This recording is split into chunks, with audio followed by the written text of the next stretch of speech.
Dah. dengan Ya. modul masing-masing. Okey, harap awak dah ada print modul tersebut. Okey, jadi hari ini kita akan masuk kepada 9.3 iaitu sel kimia.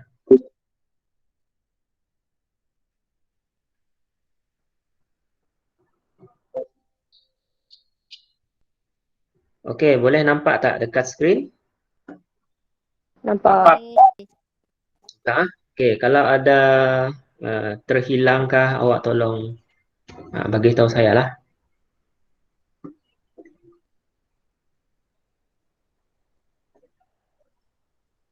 Okey, keseimbangan redoks kita akan masuk 9.3 iaitu sel kimia.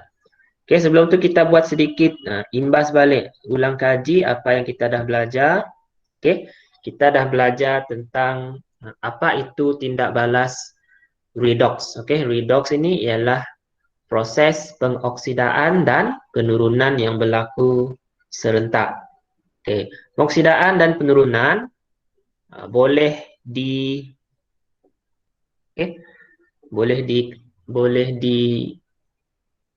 diberikan maksud melalui oksigen, elektron, hidrogen dan juga nombor pengoksidaan. Kalau pengoksidaan bahan memperoleh oksigen ataupun bahan itu kehilangan elektron ataupun bahan itu kehilangan hidrogen ataupun nombor pengoksidaan bahan tersebut bertambah. Okey.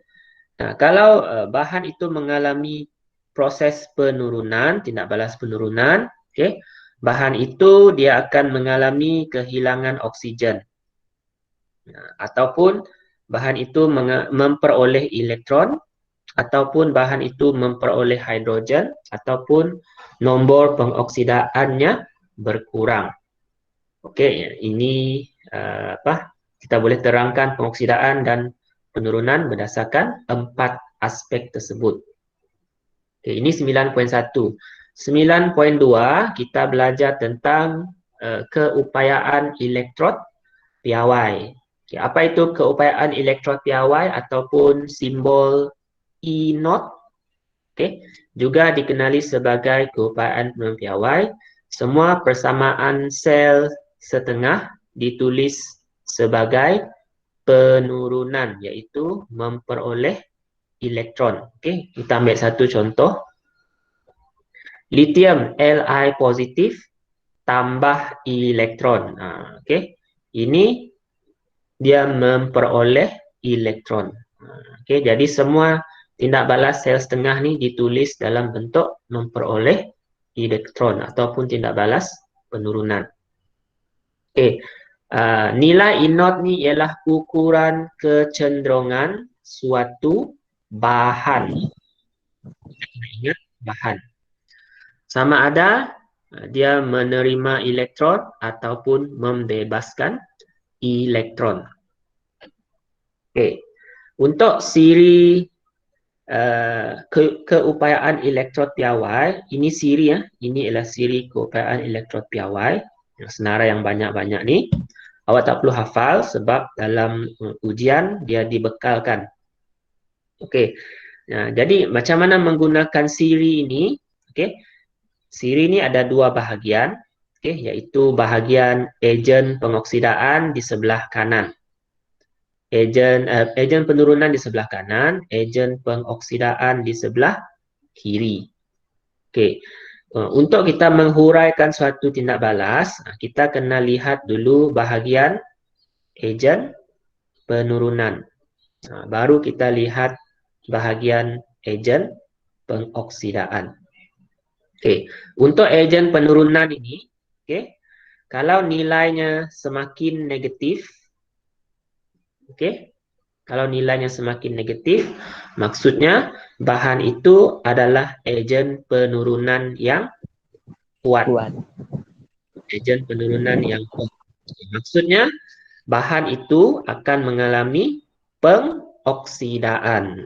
Sama ada dia akan mengalami keempat-empat ni lah ataupun salah satunya. Kita boleh terangkan salah satunya, iaitu kehilangan elektron. Sebab keupayaan elektron piawai ni tadi berdasarkan bahan itu menerima ataupun membebaskan elektron. Jadi ejen penurunan ni kalau nilainya lebih positif, negatif, dia ialah ejen penurunan yang kuat dan akan mengalami pengoksidaan. Dia akan membebaskan oksigen. Okey, kehilangan oksigen. Kalau ejen penurunan, nilainya mestilah lebih positif. Yang lebih di bawah lah. Okey, lebih bawah, lebih positif. Maksudnya dia ialah ejen pengoksidaan yang kuat. Okey, kalau dia ejen pengoksidaan yang kuat, maksudnya bahan itu akan mengalami penurunan, iaitu dia akan menerima ataupun memperoleh elektron. Okey. Ini siri keupayaan elektron piawai. Okey, ini contoh yang kita dah pun belajar pada tempoh hari. Okey, yang pertama ni ialah penerangan macam mana nak menerangkan sama ada tindak balas berlaku ataupun tidak. Okey. Contoh yang digunakan ialah kuprum dan juga larutan argentum nitrat. Okey, bahan yang kita fokuskan sekarang ialah kuprum dengan argentum sebab ini ialah tindak balas penyesaran. Boleh tak kuprum menyesarkan argentum? Okey, daripada larutannya. Okey. Jadi macam mana penerangannya? Okey, untuk soalan esei lah ni biasanya. Macam mana bentuk soalannya saya masih lagi tak tahu macam mana bentuk soalan eseinya, tapi kita perlu bersedia. Okey. Mula-mula awak dah dibekalkan siri keupayaan elektron piawai dalam ujian. Jadi awak kena rujuk itulah. Awak cari untuk kuprum dan argentum. Okey, awak tulis dan susun yang lebih negatif di atas. Okey, kita tengok nilai lah. E-note ni yang lebih negatif kita letak di atas lah. CU ni lebih negatif ataupun kurang positif. Argentum dia lebih positif, kita letak di bawah. Okey. Kemudian kita kena tengok pada ruangan apa bahan kita tadi. Bahan dalam soalan ialah kuprum, kita bulatkan dia. Dan juga larutan argentum. Argentum ni dalam bentuk ion, kita bulatkan. Jadi kita fokuskan kepada bahan yang kita bulatkan ini. Okey. Tadi saya kata kita perlu terangkan ejen penurunan dahulu di sebelah kanan ni. Okey. Ejen penurunan kita, bahan kita kuprum ni. Bahan kita kuprum saja di bahagian ejen penurunan ni. Dan kita lihat nilainya lebih negatif. Okey, ataupun kurang positif lah. Sama maksud juga. Daripada E-note bagi argentum. Jadi kita terangkanlah bahawa kalau dia lebih negatif, kuprum ialah ejen penurunan yang lebih kuat. Okey, maka atom kuprum cenderung membebaskan elektron. Ingat ejen penurunan ni dia mengalami pengoksidaan. Mengalami pengoksidaan tu aspek dia tadi ialah membebaskan elektron. Okey, membentuk ion kuprum 2. Okey, kemudian terangkan tentang apa yang berlaku pada argentum. Bahan kita, ion argentum. Ini ion argentum ni terletak di bahagian ejen pengoksidaan. Lihat sama ada dia ejen pengoksidaan yang kuat ataupun lemah. Kita tengok nilai E-note ya. Bandingkanlah. E-note dia lebih positif. Maka kita katakan ion argentum ialah ejen pengoksidaan yang lebih kuat. Maka ion argentum cenderung menerima elektron. Ingat, ejen pengoksidaan dia mengalami penurunan. Penurunan tadi aspeknya ialah menerima elektron. Maka untuk contoh yang pertama ni tadi, berlakulah tindak balas penyesaran memang berlaku. Contoh yang kedua ni, antara kuprum dengan larutan magnesium nitrat ataupun kita fokuskan kepada ion magnesium. Dapat tak kuprum menyesarkan ion magnesium daripada larutan? Okey, langkah yang sama, mula-mula kita tulis dulu tindak balas setengah sel bagi magnesium dengan kuprum dengan nilai E0-nya. Kita kena susunlah yang negatif di atas, yang positif di bawah. Okey, lepas kita tulis, kita bulatkan bahan kita apa? Kuprum. Kuprum. Okey, kuprum ni atom dan ion magnesium Mg2 positif. Okey. Jadi kita tengok dulu bahagian ejen penurunan. Di sebelah kanan adakah kuprum ni ejen penurunan yang kuat? Kita tengok nilainya. Nilainya adalah lebih positif daripada Mg. Okey. Jadi di sini maksudnya kuprum ialah ejen penurunan yang lebih lemah. Dia kalau kuat dia mesti lebih negatif lah ataupun dia letak di atas. Okey. Kalau lebih lemah, maksudnya kuprum sukar membebaskan elektron. Okey. Sukar membebaskan elektron sebab dia ejen yang lemah. Maka kalau sukar membebaskan elektron, dia tidak mengalami pengoksidaan. Untuk Mg pula, tengok bahan kita ion magnesium, dia berada di bahagian ejen pengoksidaan. Okay. Adakah ejen pengoksidaan ni lebih positif? Okey. Kita lihat dia lebih negatif. Ejen pengoksidaan mesti lebih positif. Barulah mengalami tindak balas penurunan. Kalau lebih negatif, maksudnya tidak mengalami penurunan. Sebab dia ejen pengoksidaan yang lebih lemah, maka dia sukar menerima elektron. Okey, jadi tindak balas penyesaran tidak berlaku dalam ni. Ya, saya harap boleh tangkap sikit-sikit lah. Okey, sebab dah tinggal beberapa minggu. Okey, sekarang baru kita masuk 9.3. Okey, boleh nampak tak ni? Boleh baca? Boleh. Boleh go. Cuba baca, Zahid. Jana elektrik dari pokok ke dondong. Anak Aceh sekali lagi jadi perhatian media.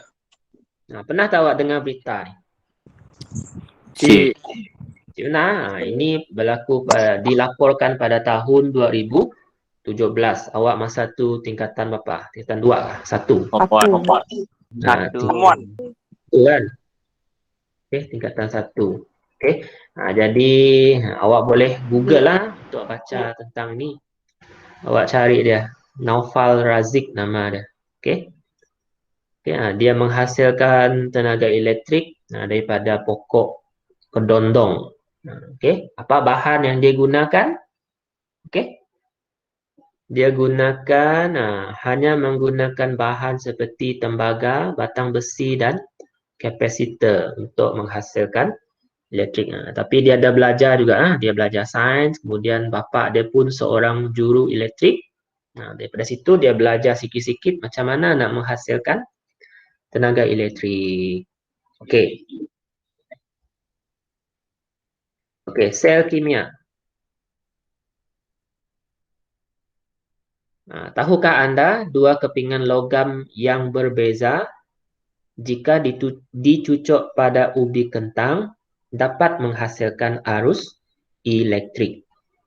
Okey, awak boleh cuba kalau di rumah awak ada dua jenis logam dua jenis batang logam, contohnya satu paku besi, satu lagi awak carilah apa logam yang ada di rumah awak yang berbeza selain paku besi. Okey, awak sambungkan, awak cucuk dalam buah kentang, awak sambungkan kepada mentol yang kecil kalau ada. Okey, kalau tak ada mungkin boleh sambung pada LED kan. Okey, boleh cubalah. Tak semestinya dalam kentang, boleh juga cuba dalam buah lain, buah apple kan, buah yang masam-masam tu. Okey, tengok adakah awak dapat menghasilkan tenaga elektrik. Jadi ini yang kita akan belajar. Sel kimia. Okey, apakah sel kimia ringkas? Okey. Dua kepingan logam berlainan yang dicelup ke dalam elektrolit dan disambung dengan wayar penyambung. Simple saja. Dua kepingan logam berlainan jenis, kita celupkan dalam elektrolit. Elektrolit ni ialah larutan aqueous lah yang boleh mengalirkan arus elektrik. Sambungkan dengan wayar penyambung. Jadilah dia sel kimia, iaitu sel yang boleh menukarkan tenaga kimia kepada tenaga elektrik. Tindak balas kimia tu menghasilkan tenaga elektrik. Jadi perubahan tenaganya, tenaga kimia kepada tenaga elektrik. Sel kimia ringkas juga dikenali sebagai sel Voltan ataupun sel Galvani. Okey. Kalau dengan sel Voltan maksudnya itu ialah sel kimia lah ataupun sel Galvani. Bateri bateri yang awak pakai tu untuk bateri jam dan sebagainya, bateri remote TV, itu ialah sebenarnya sel kimia. Okey, ada dua logam berbeza, ada elektrolit dalamnya. Sebab itu dia boleh menghasilkan arus elektrik. Okey, tindak balas redox yang berlaku dalam sel menyebabkan pengaliran elektron. Beza keupayaan yang dikesan pada voltmeter menunjukkan arus elektrik terhasil. Okey, macam mana dia menghasilkan tenaga elektrik? Sebab ada berlaku tindak balas redox. Okey. Melibatkan pengaliran elektron. Bila elektron mengalir, maksudnya adalah arus elektrik yang akan dihasilkan. Okey, jadi keempat-empat ini awak isilah ruang dalam modul. Muka surat berapa saya tak ingat. Okey, apakah sel kimia ringkas? Okey, kita ada eksperimen tentang ni sebenarnya. Tunggu awak dah balik sekolah nantilah kita buat. Ada banyak eksperimen yang menanti. Okey, contoh sel kimia ringkas. Awak boleh lihat dalam modul. Okey, boleh lihat di skrin ni juga. Okey, kita ada dua jenis logam, iaitu magnesium dan kuprum. Okey, dicelupkan dalam larutan kuprum 2 klorida. Okey, disambungkan dengan voltmeter. Voltmeter ni alat untuk mengesan ataupun mengukur voltan, berapa beza keupayaan yang terhasil. Okey. Jadi untuk kita mengenal pasti apa tindak balas pengoksidaan dan penurunan yang berlaku, okey, kita boleh menggunakan siri keupayaan elektrod piawai, iaitu apa tindak balas tengah sel dan juga nilai E0-nya. Okey, kita tulis dahulu sebab bahan kita ialah magnesium. Jadi kita tuliskan tindak balas tengah sel bagi magnesium dan nilai E0-nya. Begitu juga untuk kuprum. Okey, salin sahaja, tapi kita mesti susun. Yang lebih negatif mesti letak di bahagian atas. Okey, magnesium ni negatif, jadi kita mesti tulis magnesium dulu, baru kita tulis kuprum. Okey, jadi dari sini nanti kita akan tahu, okey, bahan kita magnesium. Okey, logam magnesium dan logam kuprum. Ada dua jenis logam. Ada dua jenis bahan yang merupakan ejen penurunan. Okey. Okey. Jadi, yang mana satu ialah ejen penurunan yang lebih kuat. Okey. Mestilah magnesium sebab nilai E0-nya lebih negatif. Negatif. Lebih negatif. Jadi, bila nilai E0 magnesium adalah lebih negatif, maka magnesium ni dia akan menjadi terminal negatif. Okey, menjadi terminal negatif. Maksudnya dia juga dikenali sebagai anod. Terminal negatif anod. Okey. Apakah tindak balas yang berlaku di terminal negatif ini? Dia ialah tindak balas pengoksidaan lah, sebab magnesium ni tadi ejen penurunan yang kuat. Maka dia akan mengalami pengoksidaan lah di bahagian terminal negatif. Manakala untuk kuprum, sebab nilai E0-nya lebih positif, maka kuprum akan menjadi terminal positif ataupun kita panggil sebagai katod. Okey. Tindak balas yang berlaku di terminal positif ni ialah penurunan. Okey, sebab bila ada ejen pengoksidaan, tindak balas bila ada proses pengoksidaan, mestilah yang satu lagi proses penurunan, tindak balas penurunan. Okey. Jadi, kemudian kalau magnesium mengalami pengoksidaan, tentulah magnesium itu akan membebaskan elektron. Okey, kita tengok gambar rajah lah. Magnesium ni akan membebaskan elektron. Arah alirannya dari magnesium pergi ke kuprum.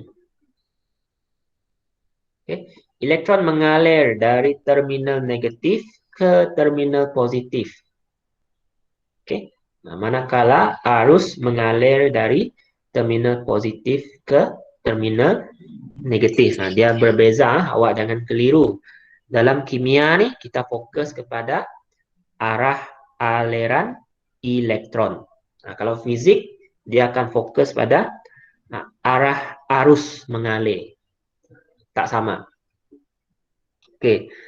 Jadi kita kena ingat, lebih kata mudahnya, anod ni tempat di mana pengoksidaan berlaku. Pengoksidaan tadi ada berapa aspek? Kita boleh terangkan. Menerima oksigen, kehilangan elektron, kehilangan hidrogen, nombor pengoksidaan bertambah. Okay.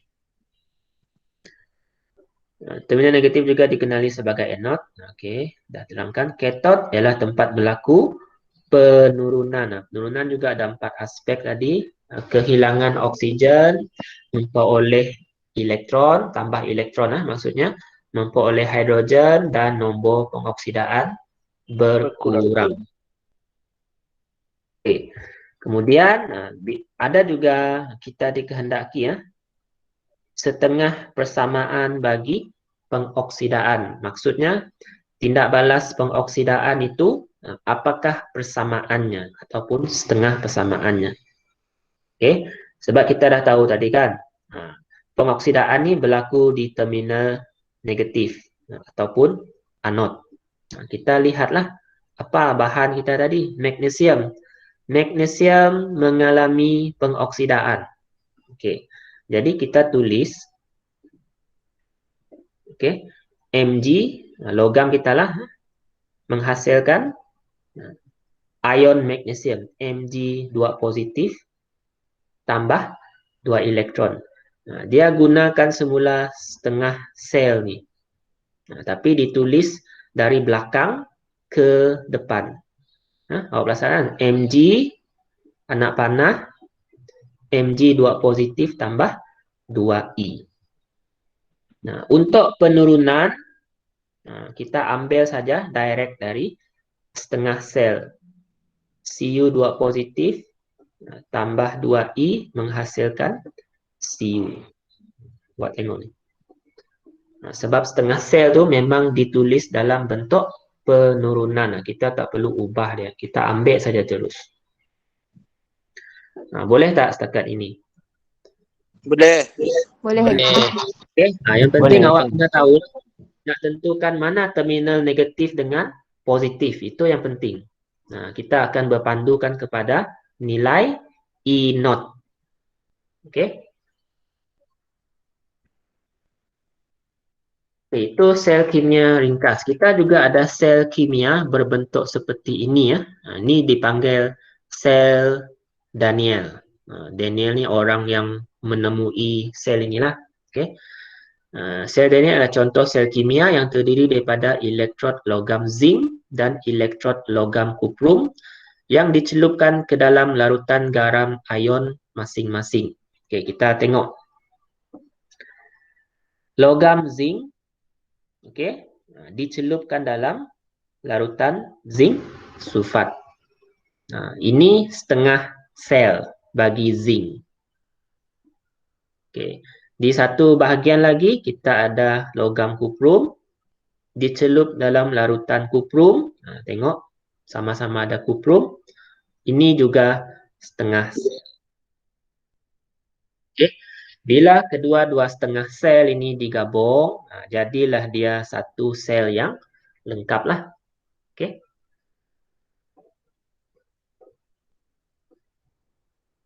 Okey. Kita lihat dalam ni dia ada satu bahagian yang dinamakan sebagai titian garam. Okey. Titian garam ni ada beberapa jenis lah. Okey. Kita boleh gunakan kertas turas, kertas turas yang kita basahkan dengan asid yang cair. Okey, kita seolah-olah kita nak melengkapkan satu litar elektrik lah fungsinya. Okey. Ini yang menggunakan titian garam. Yang sebelah ni pula menggunakan pasu berliang. Awak nampak yang ada garisan putus-putus ni ya. Okey. Sama juga elektrod zinc dalam larutan zinc di dalam pasu berliang. Ini setengah sel bagi zinc. Elektrod kuprum dalam larutan kuprum 2 sulfat. Ini juga setengah sel digabungkan. Okey, sekarang kita nak tentukan yang mana jadi terminal negatif dan terminal positif. Yang mana mengalami pengoksidaan, yang mana mengalami penurunan. Jadi kita gunakan siri keupayaan elektrod piawai tadi. Kita cari zinc. Kita tulis dan juga kuprum. Okey, kita mesti susun yang negatif di atas, yang positif di bawah. Kuprum nilainya positif, jadi kita tulis di bawah zinc. Okey. Sekarang tengok apa elektrod kita tadi. Bahan kita ialah zinc dengan kuprum.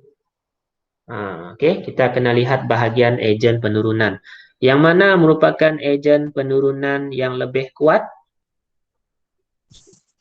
Zinc. Zinc kan? Sebab Zinc.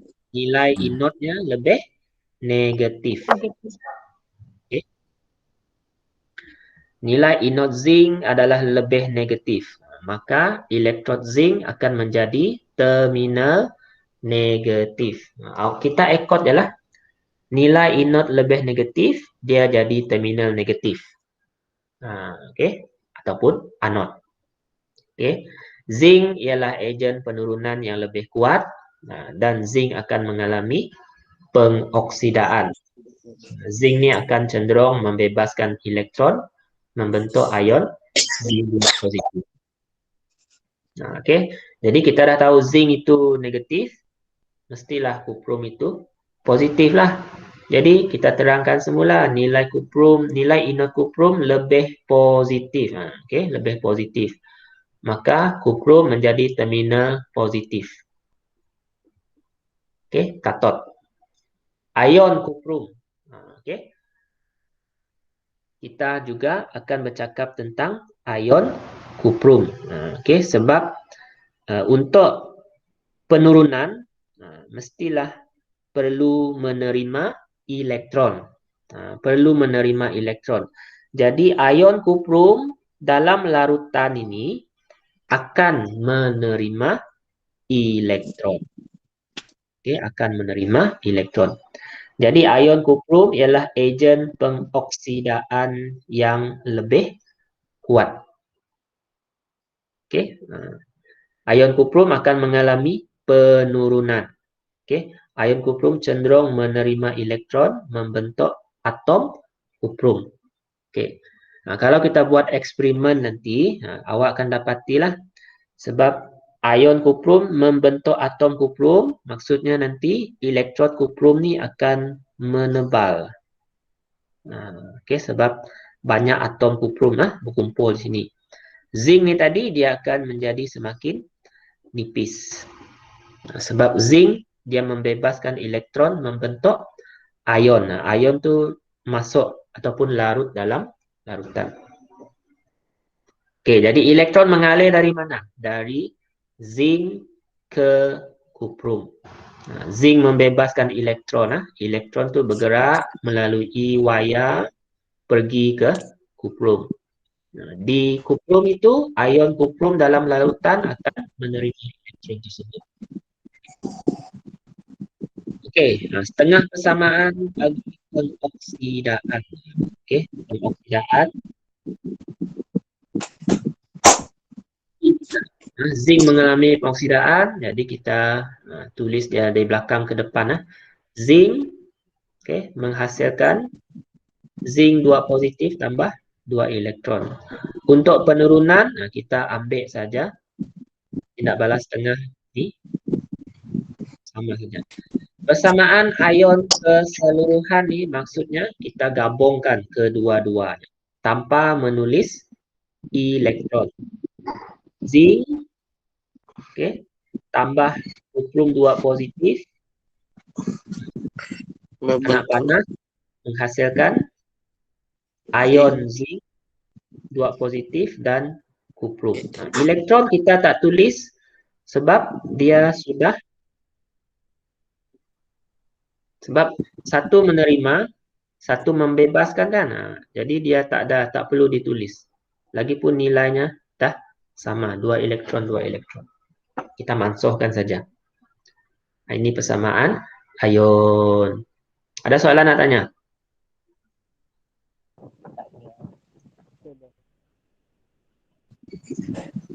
Ada? Ya? Berarti akan kena apa nama setengah persamaan penurunan kena ngisi sama dengan zinc cas 2 positif cas tambah 2 I negatif ya cikgu. Kena nyasi sama. Ayat kena nyasi terbalik cikgu. Nyasi terbalik. Oh, kena nyasi terbalik. Sebabnya penurunan kan menerima elektron. Oh. I 2 positif tambah 2 elektronnya maksudnya menerima elektron. Okey. Betul sih?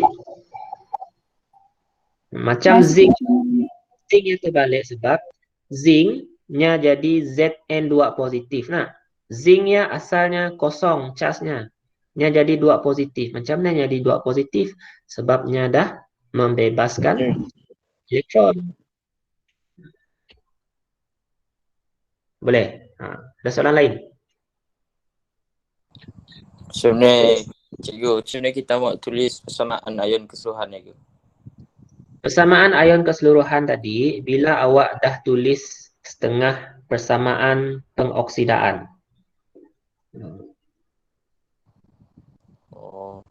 Okey, saya ulang balik. Awak dah tulis setengah persamaan pengoksidaan dengan penurunan. Persamaan ion keseluruhan, apa bahan? Ini bahan kita. Zinc dengan kuprum. Okey, Zn tambah Cu2 positif. Anak panah. Hasilnya ion zinc tambah Cu. Kita gabungkan. Tapi elektronnya kita asyik perlu tulis. Okey, cikgu. Ya. Jadi fungsi, apa fungsi titian garam dan pasu beliang? Ini awak kena catatlah dalam modul lah. Untuk membenarkan ion-ion mengalir bebas dari satu sel ke sel yang lain. Sebab larutan ni tadi berasingan lah. Dia diasingkan. Tapi bila ada titian garam ataupun pasu beliang, ion-ion masih boleh bergerak mengalir. Okay? Untuk melengkapkan lita tersebut.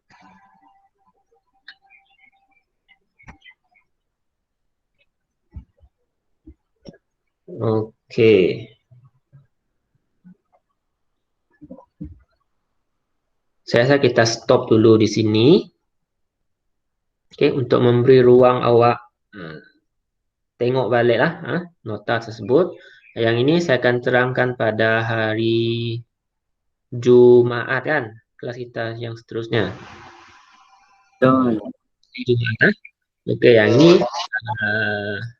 yang ini satu slide saja. Okey, lepas tu nanti kita akan buat inilah. Yang ini awak boleh cuba. Awak tentukan apa terminal negatif, setengah persamaan ion. Awak buat yang ini dulu lah. Notasi sel ni biarkan dulu sebab kita belum belajar lagi. Jumaat nanti kita belajar yang dua ni. Boleh cuba. Boleh. Boleh, cikgu. Masa sekarang ni. Okey. Cikgu. So, jangan ni dulu. Saya belum lagi. Cikgu, nilai inot memang akan diberi ke ataupun kita akan kira sendiri, cikgu? Nilai E naught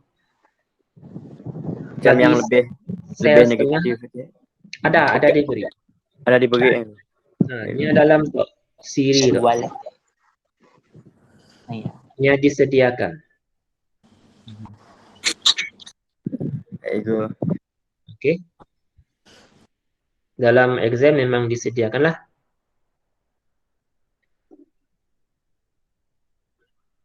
Okey, saya nak ambil kehadiran sekejap.